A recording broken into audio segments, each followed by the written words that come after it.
Hello दोस्तों, Urdu लाजी official channel की दूसरी मैराथन क्लास में आप सभी का खैर मकदम है। अब देखिए अगला सवाल इसमें है 62। गुलजार नसीम किसकी तख्लीक है?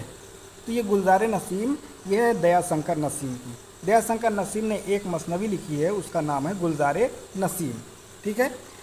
और एक चीज़ और यहाँ जानिए कि गुलजार नसीम को किसने मुरत्तब किया है? इसको मुरत्तब किया है रशीद हसन खान ने। ठीक, किसने मुरत्तब किया है? रशीद हसन खान ने इसको मुरत्तब किया है। और दूसरी बात ये है कि दयाशंकर नसीम ने ये मसनवी जो लिखी थी, ये सबसे पहले अपने उस्ताद को दिखाई। उस्ताद इनके कौन थे? आतिश। कौन है? ख्वाजा हैदर अली आतिश नाम है। दयाशंकर नसीम अपनी मसनवी गुलजार नसीम को अपने उस्ताद के पास ले गए और उसके बाद उनको दिखाया तो आतिश ने कहा कि भैया ये तो मसनवी बहुत बड़ी है, इसको या तो तुम पढ़ोगे या तो मैं पढ़ूंगा। मैं इसलिए पढ़ूंगा कि मैं तुम्हारा उस्ताद हूँ और तुम इसलिए पढ़ोगे कि तुमने इसको लिखी है, इसलिए ले जाओ, उसको छोटा करो। तो आतिश के मशवरे पर ले गए, उन्होंने उसको मसनवी को छोटा किया और छोटा करके फिर जो है अपने उस्ताद को लाकर दिखाया। ठीक है। तो छोटा किया यानी उसमें रियायत कर दिया, यानी लफ्ज़ वही थे सारे, मतलब बात वही थी, लेकिन जो है उसमें लफ्ज़ों को बदल करके उसको और छोटा कर दिया, रियायत कर दिया। क्या कर दिया? रियायत। तो इस मसनवी में रियायत लफ्ज़ी पाई जाती है। अगर पूछा जाए कि रियायत लफ्ज़ी किस मसनवी में पाई जाती है, तो पाई जाती है गुलजार नसीम में। रियायत का मतलब क्या होता है? रियायत मतलब कम कर देना। मान लीजिए कोई आप सामान खरीदने गए मार्केट में, 10 रुपये का सामान है, तो आपने दुकानदार से कहा कि भैया थोड़ा रियायत कर दीजिए, कम कर दीजिए, तो मतलब वही सामान उसने 8 रुपये में दे दिया, वही सामान 8 रुपये में दे दिया, 2 रुपये की रियायत कर दी, यानी सामान वही दिया, सिर्फ रेट को कम कर दिया। तो मतलब कि इस मसनवी में भी वही खसूसियत है, इस मसनवी में भी वही खसूसियत है कि बात वही की कही गई है, सिर्फ लफ्ज़ों को कम कर दिया गया है, तो इस मसनवी में रियायत पाई जाती है। समझ आ गया ना? तो ये एक मसनवी है दयाशंकर नसीम, इसका दयाशंकर नसीम की मसनवी है गुलजार नसीम। इसको किसने मुरत्तब किया? रशीद हसन खान ने। और दयाशंकर नसीम के उस्ताद कौन थे? आतिश। दयाशंकर नसीम ने मसनवी किसे दिखाया था? आतिश को। और मसनवी को छोटा करने की सलाह किसने दी थी? सलाह किसने दी थी? वो दी थी आतिश ने। रियायत लफ्ज़ी किस मसनवी की खसूसियत है? ये है गुलजार नसीम की। समझ आ गया ना?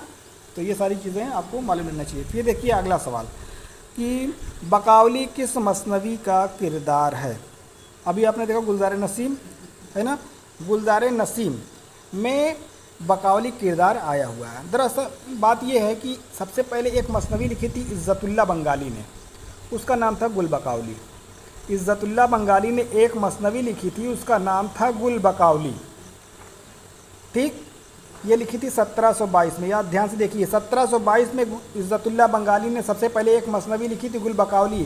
फिर बाद में उसका तर्जुमा फोर्ट विलियम कॉलेज में 1803 में निहाल चंद लाहौरी ने किसके नाम से किया? मजहब इश्क के नाम से। किसके नाम से? मजहब इश्क के नाम से तर्जुमा हुआ, यानी गुल बकावली का एक तर्जुमा मजहब इश्क के नाम से हो गया। फिर अब इस मजहब इश्क का तर्जुमा दयाशंकर नसीम ने किस नाम से किया था? गुलजार नसीम के नाम से किया और ये मसनवी की शक्ल में लिखा। समझ आ गया ना? अगर पूछा जाए कि गुलजार नसीम किसकी मसनवी है? दयाशंकर नसीम की। मजहब इश्क किसकी है? ये किसकी है? निहाल चंद लाहौरी की। गुल बकावली किसकी है? ये है इज़्ज़तुल्लाह बंगाली की। समझ आ गया ना? अगर पूछा जाए कि गुलजार नसीम का बुनियादी माखज़ क्या है, बुनियाद कहाँ से फूटी है, तो गुल बकावली। अगर कहा जाए कि मजहब इश्क का बुनियादी माखज़ क्या है, तब भी गुल बकावली हो जाएगी। समझ आ गया ना? अगर पूछा जाए गुलजार नसीम किस किताब का तर्जुमा है, तो ये मजहब इश्क का तर्जुमा है। अगर पूछा जाए मजहब इश्क किस किताब का तर्जुमा है, तो मजहब इश्क गुल बकावली का तर्जुमा है। समझ आ गया ना? ये सीरीज आपको याद रहनी चाहिए, ये सीरीज आपको याद रहनी चाहिए। तो गुल बकावली इसी मसनवी का किरदार है। समझ आ गया ना? चलिए आगे देखते हैं अगले सवाल की तरफ। सवाल नंबर 63। सवाल नंबर 63 इसमें है गालिब शायरी में पहले क्या तखल्लुस रखते थे? गालिब का शुरुआती तखल्लुस जो था वो था असद। क्या था? असद तखल्लुस था। तो इसमें देखिए क्या होता है कि गालिब अपने ज़माने के बहुत अच्छे शायर थे, अच्छे अशार कहते थे। तो उन्होंने गालिब ने अपने ही ज़माने में एक असद नाम के शायर का शेर सुना और सुनने के बाद कहा कि एक ज़माना ऐसा आएगा कि लोग मेरे अच्छे अशार को जो है भूल जाएंगे, या लोग ये कहेंगे कि गालिब इतने भद्दे अशार कहा करता था। तो उन्होंने कहा कि नहीं नहीं मैं अपना तखल्लुस बदल लूँगा। तो जो गालिब ने जो शेर सुना था दूसरे असद का, वो ये था कि असद असद इस जफ़ा पर बुतों से वफ़ा की, असद इस जफ़ा पर बुतों से वफ़ा की, मेरे शेर शाबाश रहमत खुदा की। तो गालिब को ये शेर भाया नहीं, कहा कि इतने भद्दे अशार है। फिर गालिब ने इसी शेर पर कहा कि अगर ये शेर मेरा है तो मुझ पर लानत है खुदा की, और जिस असद का है उस पर रहमत है खुदा की। तो ये बात उन्होंने कही और कहा कि अब मैं अपना तखल्लुस बदल ले रहा हूँ। तो उन्होंने अपना तखल्लुस बदल कर गालिब रख लिया। समझ में आ गया ना। तो गालिब का शुरुआती जो तखल्लुस था वो असद था। हालांकि असद के नाम से उन्होंने बहुत सी शायरी की है। अब उनकी एक गज़ल बहुत मशहूर गज़ल है कि आह को चाहिए एक उम्र असर होने तक, कौन जीता है तेरी जुल्फ़ के सर होने तक, हमने माना कि तगाफिल न करोगे लेकिन खाक हो जाएंगे हम तुमको खबर होने तक। और उसी में ये मकता है कि गमे हस्ती का असद किससे हो जुज़ मर्गे इलाज, शमा हर रंग में जलती है सहर होने तक। इसमें जो असद आया है, मतलब शुरुआत में गालिब असद तखल्लुस रखते थे, बाद में उन्होंने तखल्लुस बदला। समझ में आ गया ना। तो ये बात अब क्लियर हो गई हुई कि गालिब शायरी में पहले क्या तखल्लुस रखते थे, तो पहले रखते थे असद। आते हैं हम अगले सवाल की तरफ। 64, सर सैयद की पैदाइश। सर सैयद की पैदाइश कब हुई थी? 17 अक्टूबर 1817। 17 अक्टूबर 1817 इनकी पैदाइश हुई थी। समझ गए ना। और इनके वफ़ात कहाँ पे हुई थी? वफ़ात हुई थी अलीगढ़ में हुई थी 1898 में। 1898 अलीगढ़ में ही दफन है। समझ में आ गया। सर सैयद ने एक रिसाला जारी किया था, उसका नाम था तहज़ीबुल अखलाक। बहुत ही मशहूर रिसाला है ये। और ये कहाँ से निकलना शुरू हुआ था? ये निकलना शुरू हुआ था बनारस से। कहाँ से? बनारस से शुरू हुआ था निकलना, यहाँ नहीं रहा। तो तहज़ीबुल अखलाक के नाम से एक रिसाला निकाला था 1870 में, और ये निकलना शुरू हुआ था बनारस से। कहाँ से निकलता था? बनारस से। बाद में ये अलीगढ़ से निकलने लगा। समझ में आ गया ना। और एक चीज़ और है कि अलीगढ़ तहरीक का बानी, अलीगढ़ तहरीक का बानी कौन है? सर सैयद। अलीगढ़ तहरीक का बानी सर सैयद। और इनके जो खमसा हैं, इनके जो खमसा हैं, उर्दू अदब में खमसा कहे जाते हैं, उसमें देखिए एक नाम सर सैयद है और शिबली, हाली, नज़ीर, आज़ाद।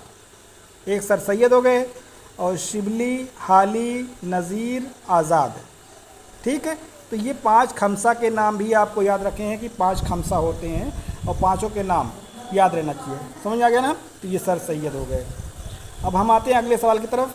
मिर्ज़ा गालिब किस सन में पैदा हुए थे? मिर्ज़ा गालिब कब पैदा हुए थे? 1797 में पैदाइश हुई थी। 1797 में पैदा हुई है। 1869 में इनका इंतकाल हो गया था। ठीक है। और ये पैदाइश हुई इनकी दिल्ली में, सॉरी इनकी पैदाइश हुई है आगरा में। कहाँ पैदा हुए थे गालिब? गालिब कहाँ पैदा हुई है? आगरा। अगर पूछा है गालिब कहाँ पैदा हुई है? आगरा। मीर कहाँ पैदा हुई है? आगरा। मीर कहाँ पैदा हुई है? आगरा। अगर पूछा जाए सीमाब अकबराबादी कहाँ पैदा हुई है? वो भी आगरा। समझ में आ गया ना। ये तीनों आगरा याद कर लीजिएगा। और गालिब ने शायरी जो की थी वो दिल्ली में की थी। ठीक। पैदा तो हुए आगरा में, लेकिन जो शायरी की है वो दिल्ली में की। दिल्ली में ही इनकी ससुराल थी।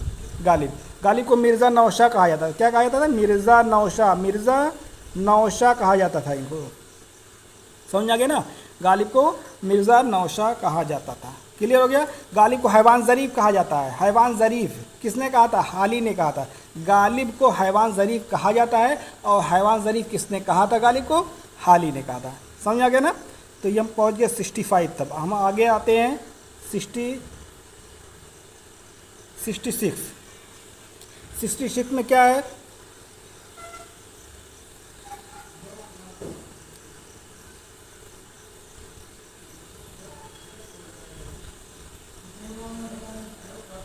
किस शायर को बादशाह गज़ल कहा जाता है? किस शायर को बादशाह गज़ल कहा जाता है? बादशाह गज़ल कहा जाता है मीर तकी मीर को। किसे कहा जाता है? मीर तकी मीर को। मीर तकी मीर को खुदाए सुखन क्या कहा जाता है? खुदाए सुखन किसे कहा जाता है?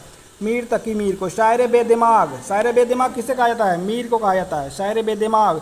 खुदाए सुखन किसे कहा जाता है? मीर तकी मीर को। कुनूती शायर का इमाम किसे कहा जाता है? मीर तकी मीर को। याद कर लीजिएगा। कुनूती शायर का इमाम मीर तकी मीर। खुदाए सुखन मीर, ना खुदाए सुखन मीर। शायर बेदिमाग मीर। समझ में आ गया ना। मीर ने एक तज़किरा लिखा था और तस्करा का नाम था नकातुश्शोरा। क्या नाम था? नकातुश्शोरा। इनका एक तस्करा था नकातुश्शोरा, जो कि 1751 में लिखा गया है और इन्होंने फारसी ज़बान में लिखा था। ठीक है, फारसी ज़बान में लिखा था। तो पूछा जाए नकातुश्शोरा किस ज़बान में है? फारसी ज़बान में। कितने शोरा का जिक्र है इसमें? 103। ठीक है, 103 शोरा का, किसी किसी किताब में 104 भी लिखा हुआ है। ठीक, तो 103 शोरा का जिक्र है और 1751 में ये लिखी गई है। ये तस्करा लिखा गया है 1751 में। ये उर्दू शायरों का पहला तस्करा है। फारसी ज़बान में उर्दू शायरों का पहला तस्करा नकातुश्शोरा। फारसी ज़बान में उर्दू शायरों का पहला तस्करा नकातुश्शोरा। समझ में आ रहा बात ना? मीर तकी मीर ने लिखा है। मीर तकी मीर का एक तस्करा नकातुश्शोरा, ये फ़ारसी ज़बान में लिखा गया, लेकिन जिसमें जो शायर हैं वो टोटल उर्दू वाले शायर हैं। तो फ़ारसी ज़बान में उर्दू शायरों का पहला तस्करा नकातुश्शोरा। कितने शोरा का जिक्र है? 103। कब लिखा गया? 1751 में। समझ में आ गया ना? तो ये है मीर तकी मीर। अब हम आते हैं अगले सवाल की तरफ। Question number 67। इसमें देखिए है, इकबाल की पैदाइश कहाँ हुई? इकबाल की पैदाइश हुई थी सियालकोट में। कहाँ हुई थी? सियालकोट। कब हुई थी? 1877 में। 1877 में सियालकोट में पैदा हुए थे। और इंतकाल कब हुआ था? 1938। ये दोनों याद रखिएगा। पैदाइश कहाँ? सियालकोट में 1877, इंतकाल 1938। इनके 4 शेरी मजमूए हैं, बागे दरा, बाले जिब्रील, ज़रबे कलीम, अरमुगान एजाज। याद रखिएगा, बागे दरा, बाले जिब्रील, ज़रबे कलीम, अरमुगान एजाज। बागे दरा कब लिखी गई है? लिखी गई 1924। कब? 1924। बागे दरा 1924। फिर बाले जिब्रील 1935। फिर ज़रबे कलीम 1936। फिर आखिरी है अरमुगान हिजाज, ये चौथी वाली है। अरमुगान हिजाज लिखी गई है 1938 में। कब लिखी गई है? 1938। ये जो अरमुगान हिजाज है ये उर्दू और फ़ारसी दोनों में है। ये चौथा शेरी मजमूआ। अल्लामा इकबाल का कौन सा शेरी मजमूआ ऐसा है जो आधा उर्दू आधा फ़ारसी में है? तो अरमुगान हिजाज। यानी अल्लामा इकबाल ये जो चौथा मजमूआ लिख रहे थे, इन्होंने इरादा बनाया था कि मैं इसको जब हज करने जाऊँगा तो ले करके जाऊँगा। हालांकि इनकी ख्वाहिश पूरी नहीं हुई और उनका इंतकाल हो गया, तो इसी वजह से इसका नाम रखा था अरमुगान हिजाज। समझ गए ना?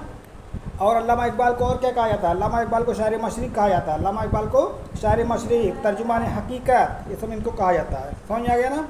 अब हम आते हैं अगले सवाल की तरफ। अल्लामा इकबाल का 68 है मजमूआ कलाम ज़रबे कलीम के मुसन्निफ़। ज़रबे कलीम किसने लिखी है? हमने अभी बताया ना, ये जो है अल्लामा इकबाल की है। ज़रबे कलीम अल्लामा इकबाल, ये इनका तीसरा शेरी मजमूआ। कौन सा? तीसरा शेरी मजमूआ है। और इसमें एक ही बहुत ही मशहूर नज़्म है शुआए उम्मीद। इनकी एक बहुत ही मशहूर नज़्म है शुआए उम्मीद। ये कितने हिस्सों पर है? 3। ये तीसरे मजमूआ में शामिल है और 3 हिस्सों पर है शुआए उम्मीद। एक और उसमें है टीपू सुल्तान की वसीयत, ये भी बहुत मशहूर नज़्म है उसमें।